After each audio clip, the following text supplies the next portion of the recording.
और पूरे बंगाल को मैसेज देते हम एक्सेप्ट नहीं करेंगे 500 रुपए, हम भीख मांगने नहीं आए हैं, हम मिस्कीन नहीं है, हम अपने मुआशरे से उठा के चंदा अपने ईमान को चला रहे थे और कल भी चलाएंगे। क्या नहीं चल रहा था क्या इस्लाम? क्या इमाम नहीं चल रहे थे? या मस्जिद में नमाज नहीं हो रही थी? क्या होती है ना कि नहीं होती है? ये आज नया बात है क्या कि इमाम को भत्ता मिलेगा तभी इमाम नमाज पढ़ाएंगे? नौज़बिल्लाह। बुलाया है तो आपने एक्सपेक्ट किया था कि लोग आएंगे कि नहीं आएंगे, तो आपने लोकल काउंसिलर को बोला कि आप ट्रक भर तो लोग लाए। अंदर में कौन थे? टीएमसी के कार्यकर्ता थे, बाहर इमाम खड़े थे। जिसकी जरूरत थी सुनने की वो बाहर थे, और जिसकी जरूरत नहीं, जिसको भीड़ लगाना था वो अंदर मौजूद थे। आपके पास गवाह है, आप उठा कर देखे इमाम के जो आज जो बयान दे रहे थे उनके पीछे कितने इमाम खड़े थे और कितने सियासी लोग खड़े हुए थे। आपके टीवी पे दूध कभी पानी का पानी हो जाएगा।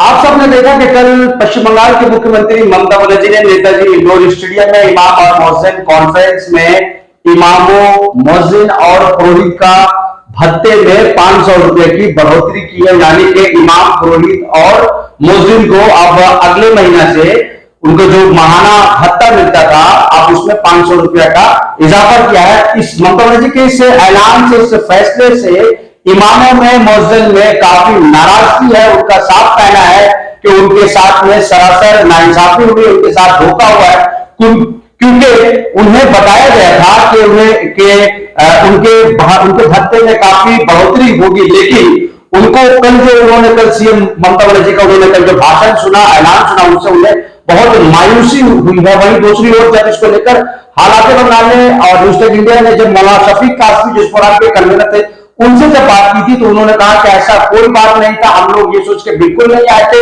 कि हमें ममता बनर्जी से कुछ बहुत बड़ा इनाम या सौगात मिलेगा, बल्कि हम लोग अमन और शांति के लिए मीटिंग किए थे और ये मीटिंग बहुत कामयाब हुआ। साथ में जैद अनवार मोहम्मद जो कि कारी अहमद फाउंडेशन के रूह रवा है, फाउंडर है और कोलकाता के एक जाने माने समाजी कारकुन है, सियासी कारकुन भी है। जैद साहब, कल जो ममता बनर्जी ने कल जो ऐलान किया है कि 500 रुपए इमामों, मुअज्जिन और पुरोहित का भत्ता में बढ़ोतरी, इजाफा, और उसके बाद बैकलैश, नाराजगी, गुस्सा देखा जा रहा है, आपका क्या कहना है? झूठ पे जो बुनियाद होती है ना, उस बुनियाद पे मायूसी हाथ जब लगती है तो लोग लामौला गर्म हो जाते हैं, नाराज हो जाते हैं। ये एक पहलू होता है। दूसरा पहलू क्या है कि लोगों को जिस तरह से आपने देखा होगा ये जो प्रोग्राम हुआ है जी, इस प्रोग्राम को आप क्या कहते हैं? इमाम मुअज्जिन कॉन्फ्रेंस। इसमें सियासी लोगों की क्या जरूरत थी? अगर आप चीफ मिनिस्टर है, उनको तो दावत दी गई थी। देखिए, चीफ मिनिस्टर है, बहुत अच्छी बात है, मगर वो इमाम किसी एक पार्टी के तो नहीं है। ये पॉलिटिकल प्रोग्राम था। आप देखिए, अगर मोहतरमा अगर इस चीज को ऐलान करना चाहती थी, जब जीत के आई थी उसी दिन ऐलान कर देती। मतलब लास्ट 2021 में क्यों नहीं ऐलान कर दिया? उसी वक्त ऐलान कर देती। आप ये 2024 का एक चारा आपने फेंका है मुसलमानों के आगे, एक इस तरह का माहौल बनाया गया, ये तो गलत मैसेज है ना। आप देखिए ना, आप इसको पॉलिटिकल प्रोग्राम कहिए तो अच्छा लगता है। आप इसको बोलिएगा सियासी प्रोग्राम नहीं है, ये सियासी प्रोग्राम, ये माशी प्रोग्राम नहीं है, ये समाजी प्रोग्राम नहीं, ये सियासी प्रोग्राम है। आप देखें ये सियासी प्रोग्राम नहीं है तो आपने सियासी बात क्यों की? अगर आपको अमन की बात करनी थी तो अगर जो कन्वीनर था वो तमाम पार्टी के लोगों को बुलाता कि बीजेपी मुसलमान नहीं कर रहे क्या यहाँ पे, या कांग्रेस मुसलमान नहीं कर रहे हैं, या XYZ पार्टी मुसलमान नहीं कर रहे क्या, उस इमाम के पीछे मुसलमान नमाज नहीं पढ़ते? एक सवाल, इमामों का मीटिंग था। बिल्कुल सही। इमाम कहाँ थे? इमाम रास्ते पे थे और इमाम तो पूरा नेताजी इंडोर में थे। Very good. नहीं, आप तो फिर इंफॉर्मेशन में इजाफा कर दे रहा हूँ। इमाम बाहर थे। नहीं, जब इमाम बाहर नहीं, ओवरपैक हो चुका था। ओवरपैक कैसे हुआ? Very good. ओवरपैक कैसे हुआ है? क्राउड बहुत ज्यादा हो गया, हाउसफुल हो गया था। वेरी गुड जी। आप जब एक चीज का इंतजामिया किया है तो आपने पुलिस बनाया होगा, जाहिल लोग तो नहीं बनाए, एक पढ़े लिखे लोग बना रहे थे। ठीक है, तो आपने क्या किया है, जब तमाम लोगों को आपने बुलाया तो आपने एक्सपेक्ट किया था कि लोग आएंगे कि नहीं आएंगे, तो आपने लोकल काउंसिलर को बोला कि आप ट्रक भर कर लोग लाए। अंदर में कौन थे? टीएमसी के कार्यकर्ता थे, बाहर इमाम खड़े थे। जिसकी जरूरत थी सुनने की वो बाहर थे, और जिसकी जरूरत नहीं, जिसको भीड़ लगाना था वो अंदर मौजूद थे। आपके पास गवाह है, आप उठा कर देखे इमाम के जो आज जो बयान दे रहे थे उनके पीछे कितने इमाम खड़े थे और कितने सियासी लोग खड़े हुए थे। आपके टीवी पे दूध का दूध पानी का पानी हो जाएगा। आप खुद देखना, इमाम अगर एक है तो पीछे कितने सियासी लोग हैं। चलिए ठीक है, एक प्रोग्राम को और ऑर्गेनाइज करने के लिए वॉलंटियर्स लगती है। आपने कहा कि काउंसलर, तो जो भी काउंसलर थे उनके साथ जो भी लड़के थे उनके जो वो वॉलंटियर थे, वो भीड़ भाड़ को कंट्रोल कर रहे थे। मैं सवाल ये करना चाह रहा हूं कि जो 500 रुपया जो ममता बनर्जी ने कल जो अनाउंसमेंट किया है, क्या ये 500 रुपए के ऐलान से आप लोग को क्या लगता है, कुछ भला होगा? देखिए आपको मैं एक बात बता, बात करने वाला कौन था? Chief minister. अब बात करने वाला कौन था? इमाम थे जी। इमाम थे जी। अब आते हैं इसी बात को, इस तरह आपको जजमेंट डे पे यकीन है? बिल्कुल आपको यकीन है आप रसूलुल्लाह सल्लल्लाहु अलैहि वसल्लम खड़े रहेंगे बेशक, और सबकी मग़फ़िरत करेंगे, सब जन्नत में जाएंगे, इसी यकीन पे हम बड़े हुए। मगर गुज़िश्ता कल क्या हुआ जी?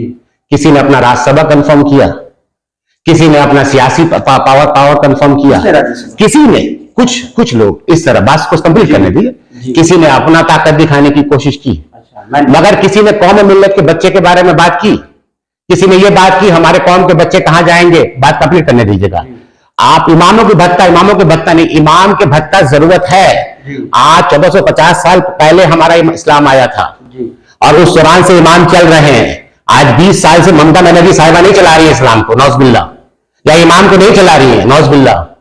हमारे कौम के आबा अजदाद ऐसा कुछ करके गए हैं कि एक रूटीन बना के गए हैं, एक सिस्टम बना के, एक निजाम बना के गए कि हम इमाम को हम मुआशरे के तमाम मुसलमान बैठ के कंट्रीब्यूट करके चला रहे, तो अल्हम्दुलिल्लाह चल रहा था।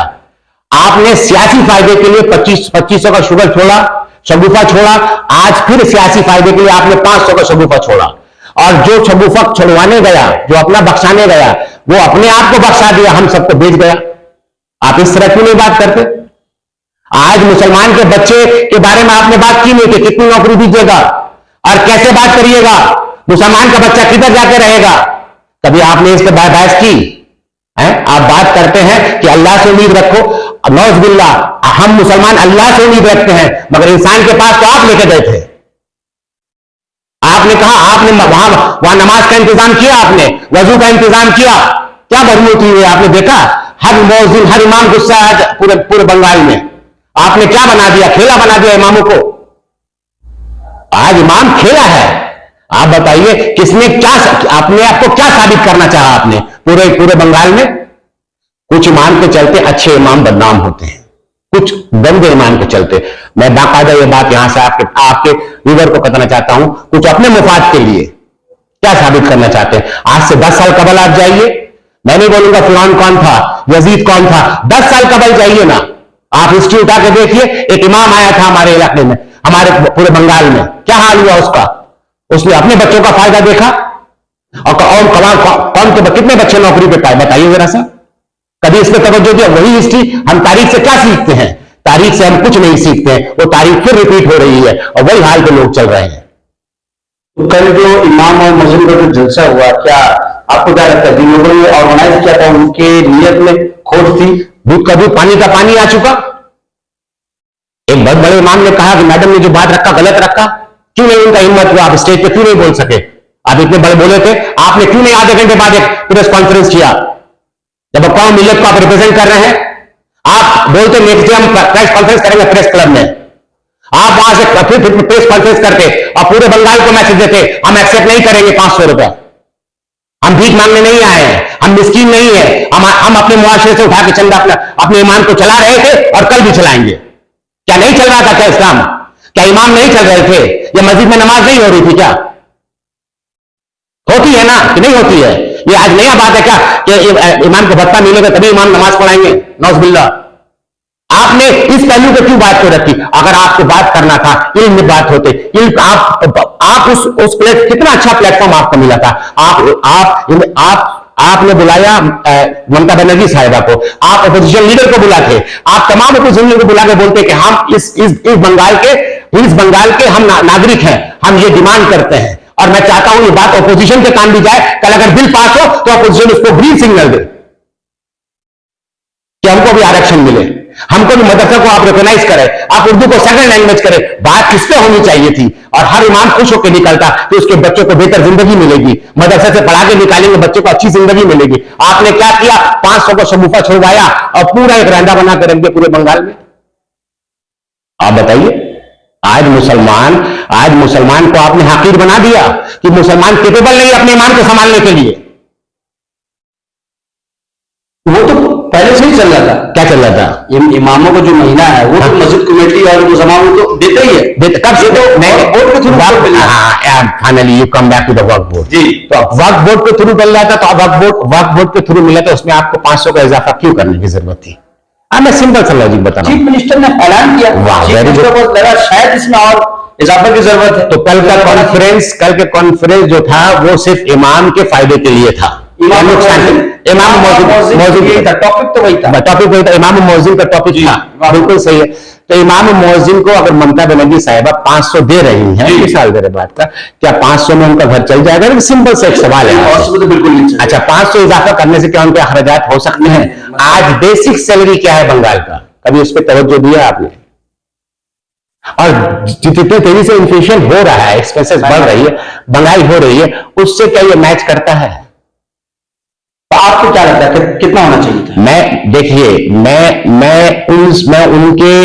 उन ममता बनर्जी साहिबा से कुछ इस वैल्यू पर डिमांड नहीं करूंगा पहले। अच्छा, मैं डिमांड करूंगा, अगर मैं वहां होता तो मैं डिमांड करता, मेरे बच्चों के लिए आप क्या करेंगे आने वाले कल में? मेरे जबान के लिए आप क्या करेंगे आने वाले कल में? उर्दू जबान। हाँ, मेरे जबान, उर्दू जबान के लिए जो आपने वादा किया था, आप आने वाले मेरे मदरसा के स्कूल के लिए क्या करेंगी? आप इस सुनिए ना, आपको रूबरू एक आदमी, एक प्राइम मिनिस्टर, चीफ मिनिस्टर आपके साथ आता, आप पूरे एक मेमोरेंडम बनाकर उनके हाथ में देते, बात करते, सलीके में तमाम के तमाम आप अपोजिशन को बुला के बात करते, तो एक बात पे वजन आती। और देखिएगा बात को, आप इस तरह से अगर माहौल बनाएंगे ना, तो मुसलमान कम्युनिटी एक पार्टी का मुसलिक नहीं है। आप ये मैसेज गलत दे रहे हैं। ऐसा मुझे एक बात बताइए कि भारत के कई राज्यों में जो जिस तरह की ज्यादती हो रही है, मस्जिद में इमामों को मारा जा रहा है, गुरुग्राम में हमने देखा कि मस्जिद में जाके इमाम को शहीद कर दिया गया, बुरी तरह मारा गया, बहुत जगह ज्यादती हो रही है। तो एक मुहावरा है कि नई मामा से काना मामा अच्छा। कम से कम बंगाल में तो किसी की हिम्मत नहीं है किसी की मस्जिद में जाके वो निगाह डाले, गंदा बात बोले, या मस्जिद के सामने जिस तरह से हम लोग देखते रहे अदर स्टेट में कि मस्जिद के सामने में दूसरे धर्म का झंडा गाड़ दिया जाता है, नारे लगाया जाता है, मुश्तिल किया जाता है। यहाँ तो वैसा नहीं है, वहां तो बंगाल में शांति है। और इस पर जब चीफ मिनिस्टर साहब ने अगर 3,000 रुपया अगर 2.5 से 3 किया, तो इस पर आप लोगों को एतराज क्यों? देखिए, आपने ना, आप बात को ना, एक चीज आप जज किस तरह से करते हैं ना लोगों को, कि आपने छोटी चोरी की, आपने हीरा चोरी किया, उसने खीरा चोरी किया। नहीं, आप बंगाल के बारे में बात आपको देखिए, अभी आप बंगाल में हैं, तो आप बंगाल की बात करिएगा। नहीं, अभी जब आप पूरे हिंदुस्तान की बात करिएगा, पूरे हिंदुस्तान की बात, हालत तो बेहतर है। सुनिए ना, पूरी इसके पीछे क्या रीजन है? जी बताइए, क्या इसके पीछे रीजन है, एडमिशन से ज्यादा रीजन होता है वहां के आवाम का। कहां के आवाम? जिस तरह के लोग होते हैं, उस तरह का सल्तनत होता है। यही हमने पढ़ा, यही हमने उलमाए दीन से सुना है। जिस तरह के लोग होते हैं, उसी तरह के वो अपने अपने नुमाइंदा को चुनते हैं। ठीक है, अब आते हैं बंगाल के, हिंदुस्तान के इस हिस्से में अगर मणिपुर में लोग एक दूसरे को मार रहे, वो दोनों तो हिंदू हैं। मेरी बात नहीं, गलत है, फिर आपको सही से नॉलेज नहीं है। दो ट्राइब है, दोनों ट्राइब, एक रिलीजन है, एक पहाड़ी है, एक वो है, दो ट्राइब है। एक क्रिश्चियन, इसलिए कुछ क्रिश्चियन में कन्वर्ट हुए थे, इसलिए कि ब्रिटिश उनको लेके आया था। उस पहले तो जाइएगा, बहुत उधर मैं मणिपुर की बात, मैं बात कर रहा हूँ, मणिपुर में 2 लड़ रहे हैं। ठीक है, आप वापस आते हैं, अभी आते हैं कि हरियाणा में एक मस्जिद के सामने ये हादसा हुआ, और ये यकीनन हुआ है, ये नहीं कि मैं उसके सपोर्ट हूँ, मैं उसका कंडम करता हूँ। तो उससे आप इसको जज तो नहीं कर सकते कि हमारे यहाँ अगर हमको बचाया तो हमको दबा कर रखा जाएगा, ये हमारा हक नहीं दिया जाएगा। यही आईन है क्या? नहीं, आपके कहने का मतलब है कि हमें वहां जुल्म होता है तो नई मामा से काना मामा, जो आपने अल्फाज यूज किया, तो नई से थोड़ा बेहतर है। ऐसी बात नहीं होती है। बात ये हो रही है कि एक बंदा जब वहां पहुंचा, उसका इंटेंशन क्या था, नियत क्या था, सवाल ये है। एक बोलता है कि वहां पर मैं भत्ता मांगने नहीं गया था, फिर वो दूसरे कहता है कि हम सबको भत्ते के नाम से बुलाया गया था। तो यानी आपने मिसलीड किया पूरे कौम को। आप पहले बात पे गौर करिए, फिर आते हैं कि आप एक बात कहते हैं कि उन्होंने जो कहा यह बात गलत कहा, तो उस बात को आप एक छोटे से टेबल से बैठ के बात कर जाते हैं, आप उसको बड़े पर्दे पे आके क्यों नहीं कहते? कौम मिल्लत के उस चैनल, उस प्लेटफॉर्म से क्यों नहीं कहते कि यह गलत है? जब आपको पता है कि आप, अल्लाह का शुक्र है कि आज मुसलमान पूरे बंगाल को डोमिनेट कर सकता है, गवर्नमेंट को, हुकूमत को। हम 32% ऑफिशियली 32 नहीं होंगे, 28 है, मगर कहीं ना कहीं 36 से ऊपर है। हम डोमिनेट कर सकते हैं, हम मेजोरिटी में आज अल्हम्दुलिल्लाह यहाँ पर कहीं ना कहीं डोमिनेट करते हैं। हम क्यों नहीं अपनी बात यहाँ रख सकते हैं?